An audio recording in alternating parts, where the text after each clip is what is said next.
What is up guys, it's your boy Solam here, back with another classic WoW video.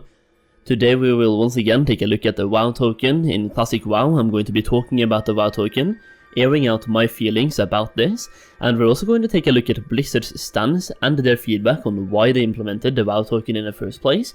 And just to set the stage of this video, let me play this one clip from Quick, the Blizzard president, what he talked about live on stream, so you can see where Blizzard is coming from.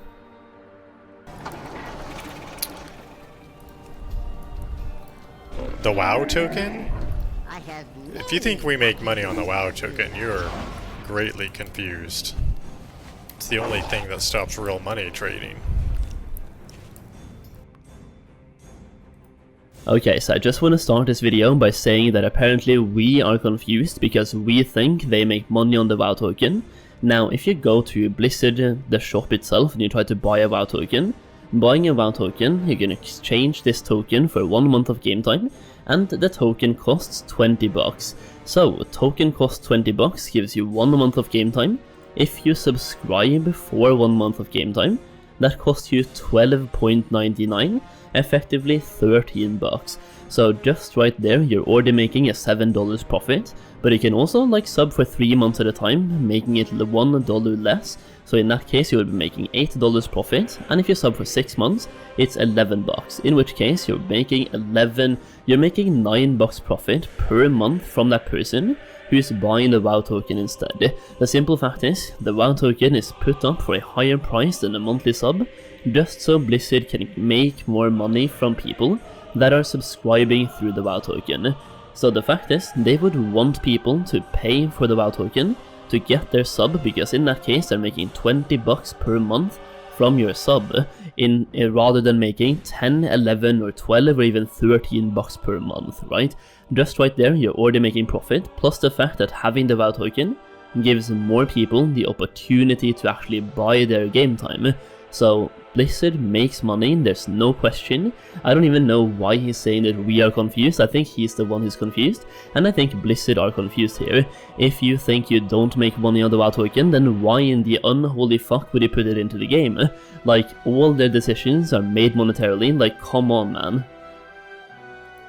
The simple fact is that paying for a month of sub is 13 bucks, and the WoW token is 20 bucks, and apparently they don't make money. So based on Blizzard's logic, there's no difference between 13 and 20, those are basically the same number. If you buy something for 13 bucks or 20 bucks, it's just as cheap or just as expensive, same price. Okay, number 2. Apparently the WoW token is the only way to stop RMT. Really? The WoW token isn't even stopping RMT, the people that were RMTing and buying gold illegally. A lot of those guys are still going to do the same thing. The simple fact is they haven't increased the actual duration of ban waves, so people that bought gold illegally, they are still just as inclined to do so, because you get 3, 4 or even 5 times the value. So instead of paying 20 bucks for 9,000 gold, you can go right now on a website, I'm not going to tell you where because I think that's against the rules or something, but you can go on a website, pay 20 bucks and get 30 or 40,000 gold instead. So you can get a lot more gold by buying it illegally. So in this case, it's not even stopping RMT. There is 2 things that stops RMT. Number 1, ban the bots and ban them before they make a profit. Shouldn't really be too difficult, especially if you put in enough cash and enough if you put in enough of an investment into human resources to combat botting. It's only a person versus person problem. Blizzard has to ban the bots, but the bots are trying to come back and trying to make a profit.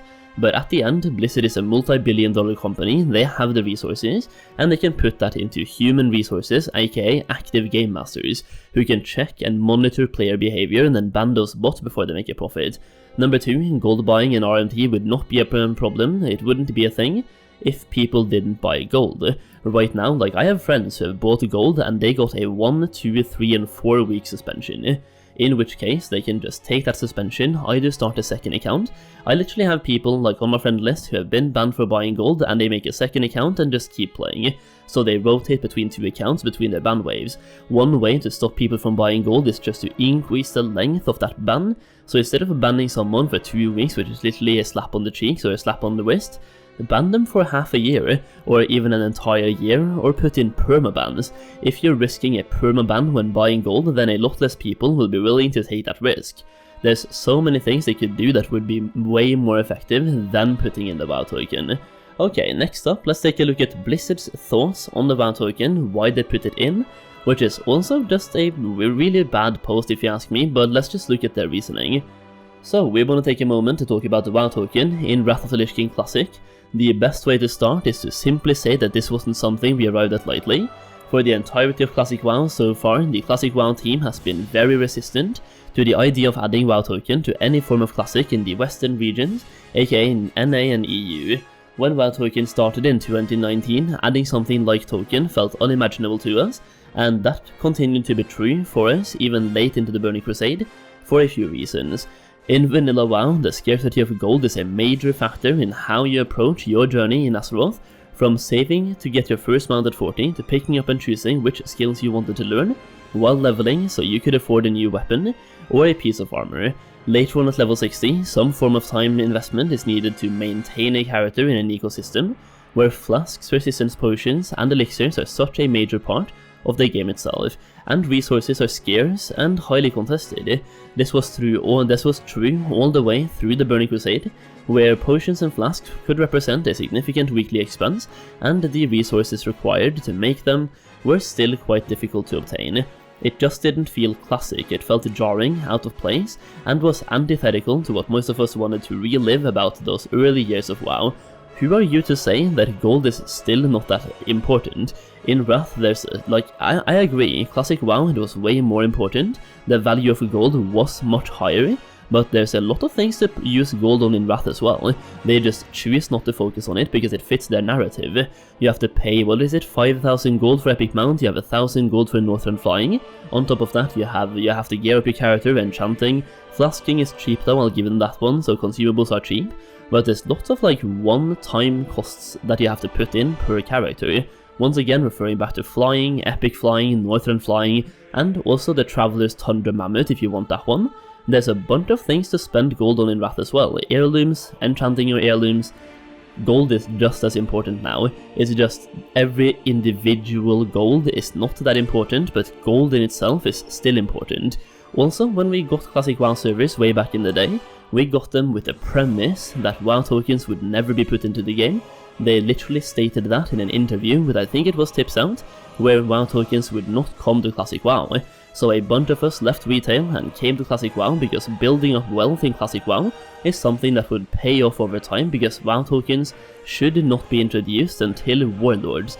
They literally came out in the end of Warlords, the last patch, the last content phase of Warlords is when the WoW tokens came out, so they shouldn't even be here for another 5 or 6 years. That is the premise and the promise we all, not all, but a bunch of us started playing Classic WoW with.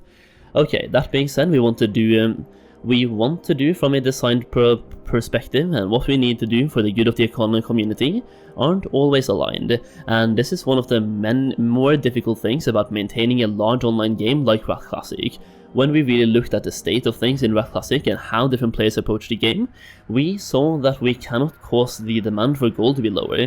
The impact of illicit RMT is beyond just buying gold, it is the entire black market that revolves around the gold sales.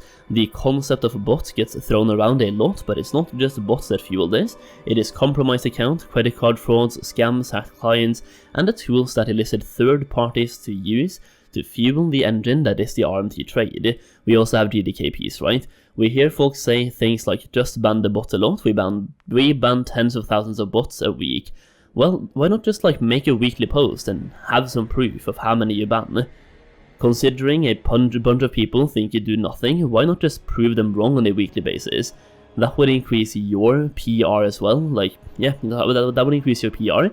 Why not? It doesn't make any sense to ban them behind closed doors and never talk about it. It's not visible to you just how much we do, and that is absolutely another problem in itself. We need to be better at surfacing these actions, more on this later. The truth is we've never been better and more effective at identifying and actioning malicious accounts, and our game security operations, GSO team that handle these actions, are iterating and innovating on a nearly daily basis.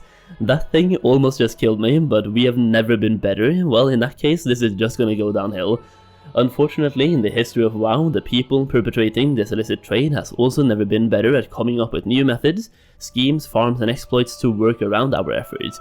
I mean, no clipping and no flying. Well, no clipping through walls, and flying has been a thing since Classic WoW in Zul'Gurub, and the bots are still using this to this day, 4 years later, in both Zul'Gurub and Black Temple.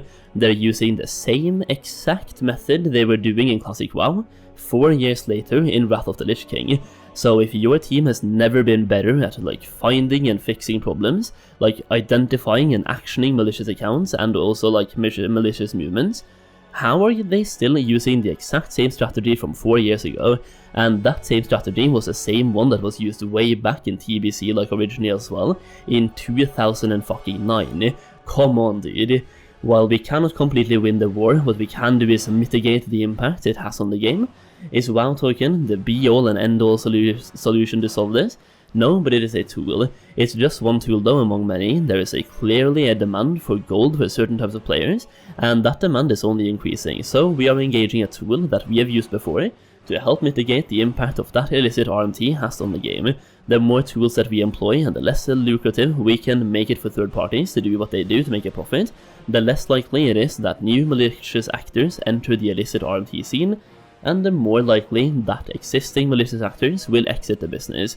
Ultimately, it's taking incremental steps and using a multitude of tools that will reduce how impactful those third parties will be in Wrath Classic and beyond.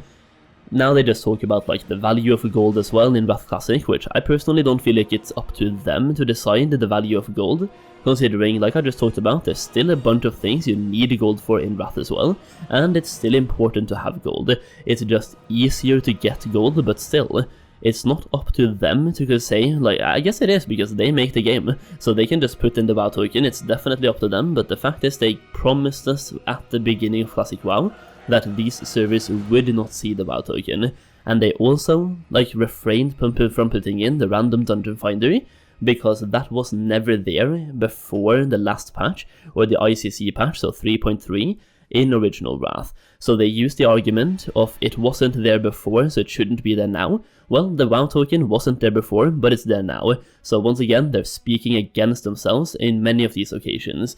And then they also talk about how many bots they've banned so far, which I'm not going to read through, but apparently they banned quite a few.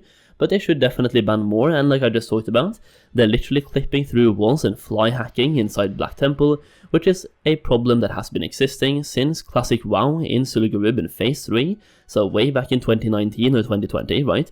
So it's been here for 3 or 4 years at this point, and even back in actual Wrath and actual TBC, this was a problem, and it was a bot and hack that was used back then as well.